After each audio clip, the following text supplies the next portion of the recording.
Hello, BookTube. Some of you will have noticed that Matthew at Mayberry Book Club and I are changing the title of his channel into something quite literal. We are a little buddy book system. We are a book club of two. Although you're all invited to join in, we've been doing read-alongs every month, and I don't know about him, but I am all for continuing forever. And we just finished up Frank Miller's Dark Knight Returns, his Batman Dark Knight Returns, to less than stellar reviews. I think it's one of the signature great aspects of a buddy read or a BookTube book club is to see an old work that you know really well through new eyes, right? You're reading it with other people, and if you're the right kind, if you're reading it the right way, then you're keeping your mind open for new impressions, maybe even the revision of some of your old impressions. The revisions for Dark Knight Returns, I believe you can see it up over my shoulder there, right next to there's a box set up there. I think that includes Dark Knight Returns. But one way or another, the verdict was not good, but the month was over, we shouldered on, and for June, I do a reread every year anyway, and I have since the author and I went to high school together. For June, every year, I reread Homer's Iliad. And then in August, I reread The Odyssey. And when Batman Dark Knight Returns was winding up, Matthew and I were thinking, what should our next book be? What should our June book be? And I wasn't presuming that he would want to do a read-along of the Iliad, since that's my thing. That's what I do every year, just alone anyway. But he was perfectly happy to do that. He's read the Iliad a couple of times before, so this is not quite the same chemistry of us going out of work that one knows much better than the other. Instead, he's read it a couple of times. I've read it a couple of times. And we decided for this time around to do a month-long read-along of Robert Fitzgerald's translation of the Iliad from the 1970s. I have here the Everyman Library copy. So I'm not, now that I think about it, I'm not 100% sure. The original printing of this had etchings by Hans Henry that are quite evocative. I bet the Everyman's Library did not spring for those. Maybe they're not even available. No, this edition is not illustrated, but that's okay. The Fitzgerald translation was for a long time the English language translation of this poem that I most often recommended to people. I think that place has largely been supplanted now by the Fagles translation with the Bernard Knox introductions to those volumes. The package deal of that, they're in Penguin Classic Deluxe editions. They are really irresistible, and although I might prefer some of the translation idiosyncrasies that Fitzgerald brings here, we'll get to those.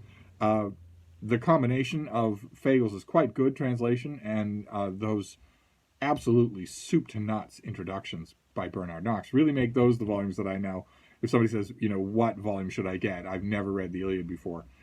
It's like I always say with ancient works of this kind, like for instance in the Western Canon starter kit, you need just a little bit of positioning.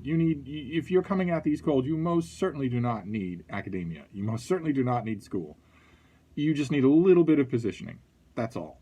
And a good introduction will do that. The introduction in this volume is by Fitzgerald himself, I believe, and is not along those lines. It is very much for people who already know what he's talking about. It sketches a little, but the introduction for this Modern Library is by Gregory Nagy.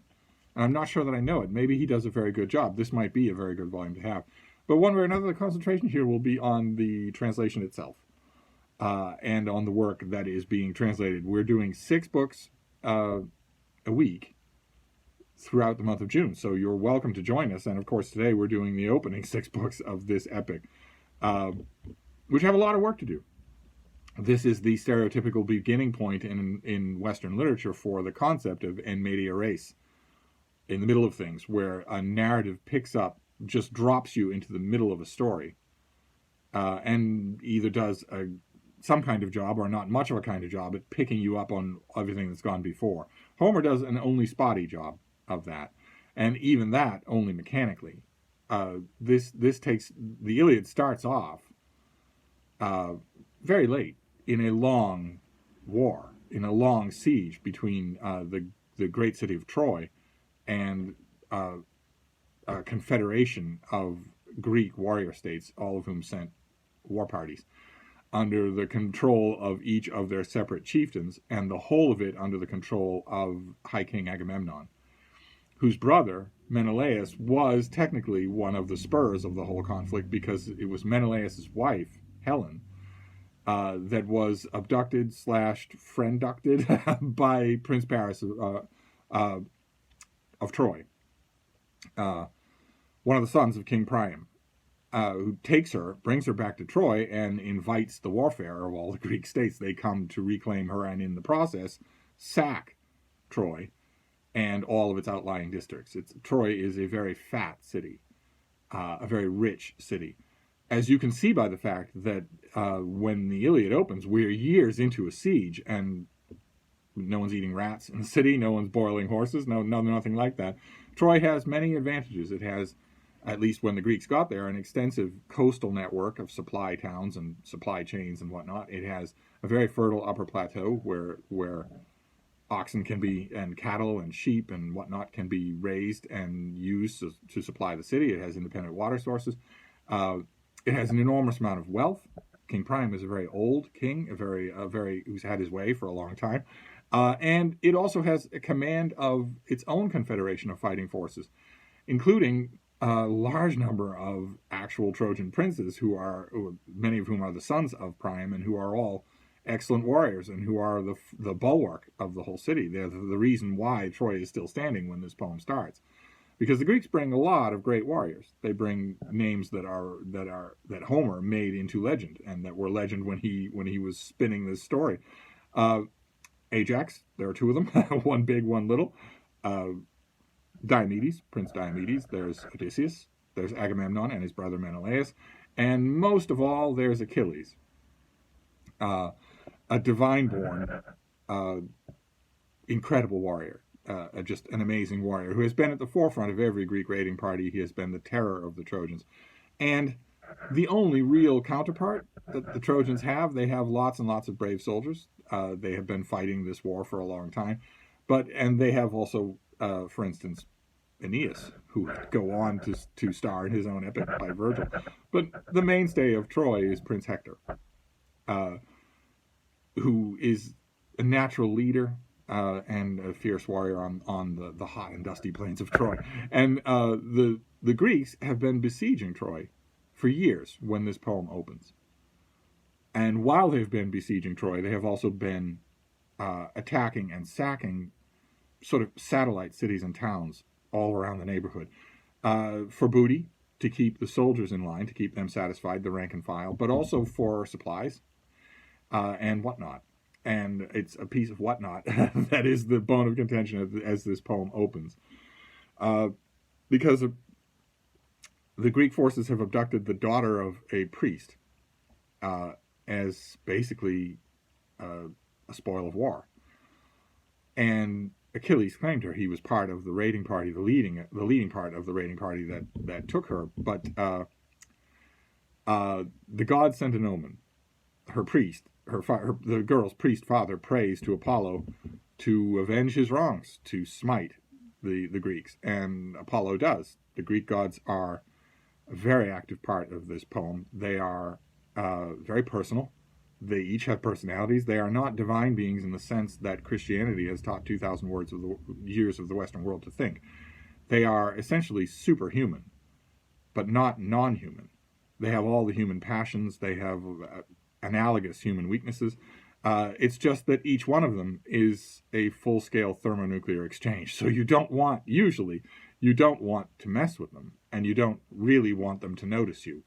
Because even their benign notice can be really dangerous to humans. Humans are largely their playthings, although we're going to see in the course of the 6 books that isn't always true. But as it is, and when this poem opens, Apollo decides to listen to the prayers of the captured girl's father, and he sends a plague to the Greeks. And there's a bit of etiology here, because we're told that the plague strikes first the horses and dogs and then moves up to the humans. That is not how supernatural immortal god who wanted to smite the Greeks would do it. But that is how a plague would work its way through an army. Diphtheria or typhus or something like that. It's one of the many little nods towards etiology that Homer does throughout here, or has preserved from older works that he's just melding into one book. But one way or another, the plague starts to become serious, and it causes the Greeks to consult their own soothsayer, who, after a little coaxing, says that the problem is the slave girl, who has needs to go back to her father, and this ruffles the feathers of High King Agamemnon, because she was technically he doesn't like the implied criticism of his leadership, and demands that if she goes back to her father, he gets to take a girl from Achilles. And the opening book of the epic has very harsh words between the two of them. It's one of the masterful ways in which Homer taps you into the fact that these people have been sitting here for years. There's been ample time for all kinds of negative feelings to come to the surface. Achilles has no respect for Agamemnon whatsoever, none whatsoever. And at one point in the tirade that follows, angrily asks, "Well, I didn't see you in the landing party. You're never in the forefront of action."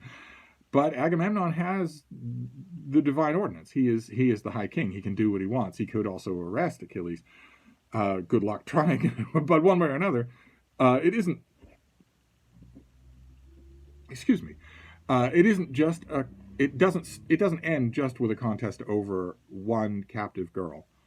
It becomes catastrophic because Achilles feels that his armor-propte has been wounded and decides to withdraw with his men from the war. They aren't going to sail home, but they aren't going to be out on the battlefield either. They withdraw to their tents by the sea and decide enough is enough. Achilles feels that he has been so royally insulted, quite literally, that he won't participate anymore in what he clearly views as Agamemnon's war. He makes a point of the fact that Troy has never bothered him. So that's it's a rocky, disastrous start for the Greeks as the poem opens, but you see right away, even from my description, even if you've never read the poem, how gripping that would be. It is a great way to start this thing when you're coming in the middle of the story. It's a great way to plug you right into some of the active psychologies that are involved. Because the girl does go back to her father, but the Greek army has had a limb cut off. And that increases the tension before there's a single spear hurled in anger. And the 6 books that we're reading today move on from there. One attempt is made, a famous attempt, an infamous attempt, is made on Homer's part to orient you to the huge story that he knows he's not telling. He's not telling the story of the Trojan War. That the Iliad is not the story of the Trojan War. So at one point, he has to resort to an unconvincing gimmick. On the high walls of Troy, he has King Priam ask Helen, "Tell me again about all these ships that I can see lined up on the beach. Tell me about the men who command them." It's the infamous catalog of ships. And it's one of the places where famously it has often been said that Homer nods, that this fantastic storyteller loses the thread just a little. It's not believable that Priam wouldn't know everything there is to know about every single person down to the rankest buck private. It's a device to orient you, and I think it works. I don't myself believe that Homer nods ever in the course of this book, but I have known many people reading this for the first time to balk at the catalog of ships and to wonder what they've gotten themselves into. I just have to urge them, you just don't have any idea how much is coming. Just get through this or skip it. The horrible thing about the famous catalog of ships, is that you can skip it and not miss anything, except you too will miss out on those thumbnail identifications, but you can get them from Wikipedia. Priam couldn't get them from Wikipedia. But then the action takes off right away in these 6 books. This is not a dull part of the poem at all. A lot happens here. And one of my favorite things, I want to read you a bit of this translation to give you a taste of what Robert Fitzgerald is doing in his translation. We've talked about translation many times on this channel. There are all kinds of things that translators can do. It is an art form, after all. They're not grammatologists. They're not bound to every jot and tittle of the original. They're trying, most of them, to convey also a sense of the original. I think Fitzgerald does a great job of that. Sometimes a quirky job, but a great job. But at the part that I want to read you is very odd. It's a very odd part. Warfare has erupted. The moment of calm that we had at the beginning of the poem is over. The Trojans are fighting the Greeks on the plain, spears and swords everywhere, dust in the air, the hot sun overhead, and the gods are actively involved. The gods want they are not, as I said, they are not sort of remote 20th century Christian deities. They're, if anything, if you want to draw a Christian parallel, they're much closer to the medieval version of God, and especially the saints, where they're mixing it up all the time. They're out there in the outhouse with you. These, in this particular case, the god of Mars, Ares in the Iliad, is running rampant on the battlefield, and the other gods decide, rather than call him back, his father Jupiter, or Zeus, has no real use for him, no real like for him. It tells him that in this part of the poem, tells him, "You're my least favorite person who lives on Mount Olympus." Instead, uh, uh, the goddess Minerva goes to Diomedes and supercharges him. She sort of supercharges him. She gives him the ability to contest with immortals on the battlefield. That would ordinarily be no contest whatsoever, unless the immortal, maybe, as we're going to see, is Venus, who's not all that interested in warfare and might end up being vulnerable. But the great god Mars, a mortal would have no chance unless he were supernaturally enhanced. And that happens here. I want to read you just a bit of this. Let's see here. Where can we find this? Meanwhile, the gray-eyed goddess Athena, from the air, hastened to Diomedes. By his car, that's his chariot, she found him resting, trying to cool the wound Pandarus's arrow gave him. He's recently been wounded by one of the most famous archers in the Iliad. Spent and drenched with sweat beneath his broad shield strap, he felt encumbered by his shield, being arm-weary, and slipped the strap off, wiped his blood away.